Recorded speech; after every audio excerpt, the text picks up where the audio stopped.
അഭിനയിച്ചിട്ട് പോയാൽ മതി. ഇവിടെ വാ.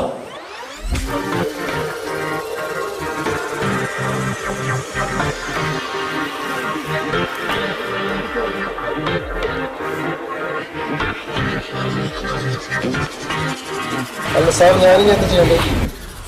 ഇത് ഓല് കൊണ്ട് കൊടുക്കണം. ആ കുട്ടി കൊടുക്കണം അല്ലേ? ആ അതന്നെ. ഒരു ലെവലിനകത്ത് ഇങ്ങനെ കാല് പൊക്കി വെച്ച് ചെയ്യേണ്ട ചങ്ങായി.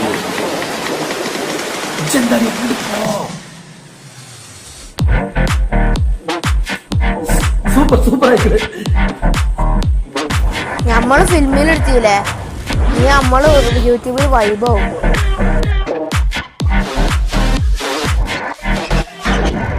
സന്തോഷം. ഈ ഫ്രെയിം ഇത് ഉഷാറായിട്ടുണ്ട്. പിന്നെ നമ്മൾ ഇവിടെ വെച്ച് ഷൂട്ട് ചെയ്യാൻ പോവാട്ടോ. അതെ, നമ്മുടെ നായികയില്ലേ, അതിന്റെ ആങ്ങളും കൂടെ അന്നെ തള്ളാൻ വരും. അനക്കൊരു ബന്ധമുള്ളത് മറ്റേ ബന്ധമുണ്ടല്ലോ, അതന്നെ. ഓൾ അറിഞ്ഞിട്ട് അന്നെ ആങ്ങളെയും കൂടെ തള്ളാൻ വരുന്ന, മനസ്സിലായോ? അതന്നെ സീൻ. വേറെ പെണ്ണ് വേണ്ടേ? വേറെ പെണ്ണ അത് കുഴപ്പമില്ലെന്നേ. അത് അടിയിൽ എഴുതി കാണിച്ചാൽ മതി. അല്ലെങ്കിൽ വേറെ ഐഡിയ നമ്മൾ തിരിച്ചാണ് നിർത്തും. എന്നിട്ട് നമ്മൾ അങ്ങോട്ട് ഷൂട്ട് ചെയ്യും. എന്നിട്ട് കമ്പ്യൂട്ടർ ബാലൻസ് ചെയ്യും. ഇജ് അഭിനയിച്ചാൽ മതി. ഇജ് വേറെ കാര്യം ആലോചിക്കണ്ട. എന്തേ എല്ലാവരും